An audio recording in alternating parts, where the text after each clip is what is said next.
Welcome back, dear viewers. We are discussing plus 2 biology chapter number 13, that is organisms and population.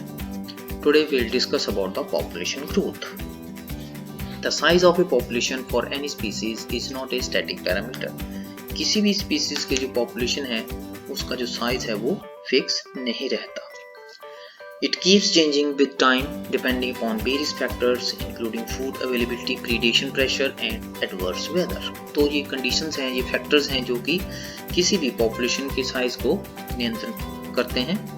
In fact, it is these changes in population density that give us some idea of what is happening to the population, whether it is flourishing or declining. तो जो सारी changes हैं इससे हमें ये idea मिलता है कि कोई भी population है वो फ्लोरिश कर रही है जहाँ उसका साइज कम हो रहा है. So whatever might be the ultimate reasons, the density of a population in a given habitat during a given period fluctuates due to changes in 4 basic processes. तो जो population density है किसी भी क्षेत्र की वो मुख्यतः 4 प्रोसेसेस के ऊपर निर्भर करती है जहाँ फ्लक्चुएट करती है. दो उसमें ऐसे फैक्टर हैं जो पॉपुलेशन डेंसिटी को बढ़ाते हैं, उसमें है नेटेलिटी और इमिग्रेशन. नेटेलिटी का मतलब बर्थ रेट और इमिग्रेशन का मतलब inward movement of population from outside. तो ये दोनों फैक्टर जो हैं वो पॉपुलेशन डेंसिटी को बढ़ाएंगे.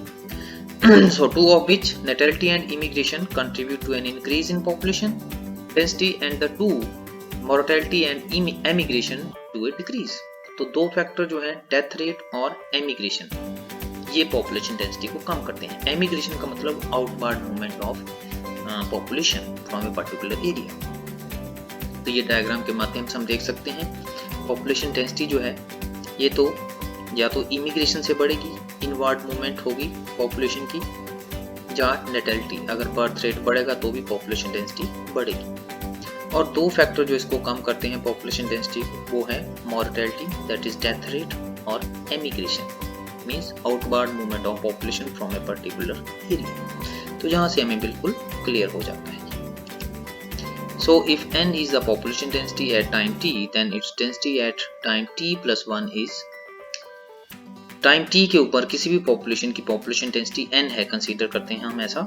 तो nt t plus 1 टाइम के पश्चात कितनी डेंसिटी हो जाएगी, that is nt plus 1 is equal to nt plus birth rate plus immigration minus death rate plus emigration.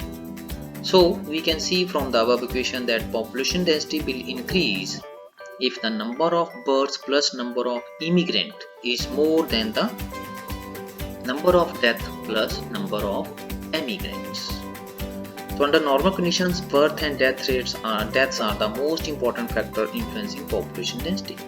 The other two factors assuming importance only under special condition.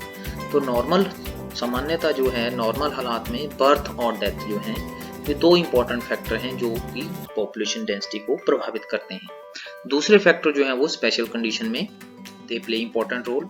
जैसे suppose for instance if a new habitat is just being colonized, immigration may contribute more significantly to the population growth than the birth rate.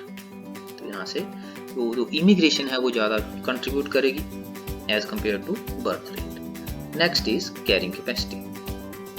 Carrying capacity का मतलब होता है simple शब्दों में कि maximum number of individual that can be sustained by an ecosystem या by an environment. अब हमें मालूम है जितने भी पॉपुलेशन है वो अपने रिसोर्सेज कहाँ से लेती हैं, एनवायरनमेंट से. तो इसमें क्या क्या शामिल है, food, water and space. So the maximum number of individuals of A population which can be provided with optimum resources for their healthy living is called carrying capacity of the environment. तो किसी भी environment की जो carrying capacity है वो क्या होती है कि वो environment कितनी population को optimum resources provide करवा सकता है.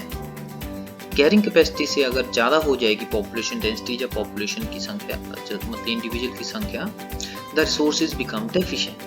तो क्या होते हैं, रिसोर्सेज जो है वो डेफिशिएंट होते हैं, जिससे क्या होगा, कंपटीशन बढ़ेगा. और कंपटीशन बढ़ेगा तो जो उसमें कंपटीशन में अपने आप को फिट साबित करेंगे इंडिविजुअल वो सरवाइव कर जाएंगे और दूसरे जो है वो एलिमिनेट हो जाएंगे. तो अल्टीमेटली उसका परिणाम क्या होगा, पॉपुलेशन का जो साइज है वो डिक्रीज हो जाएगा.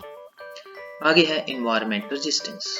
it is the sum total of all limiting factors that prevents a population to realize its full potential. जितने भी लिमिटिंग फैक्टर हैं उन सभी को अगर हम टोटल करें, मतलब टोटल लिमिटिंग फैक्टर जो भी किसी पॉपुलेशन को उसका फुल बायोटिक पोटेंशियल रियलाइज करने से उसको रोकते हैं, वो अल्टीमेटली इन्वायरमेंटल रेजिस्टेंस कहलाते हैं. It tends to decrease population by checking biotic potential from being realized and increasing the rate of mortality. तो ये पॉपुलेशन साइज को डिक्रीज करती है, दो उससे एक तो बायोटिक पोटेंशियल को रोकती है और दूसरा जो है वो मोर्टेलिटी को मींस डेथ रेट को बढ़ाते हैं, जो इन्वायरमेंटल रेजिस्टेंस होती है.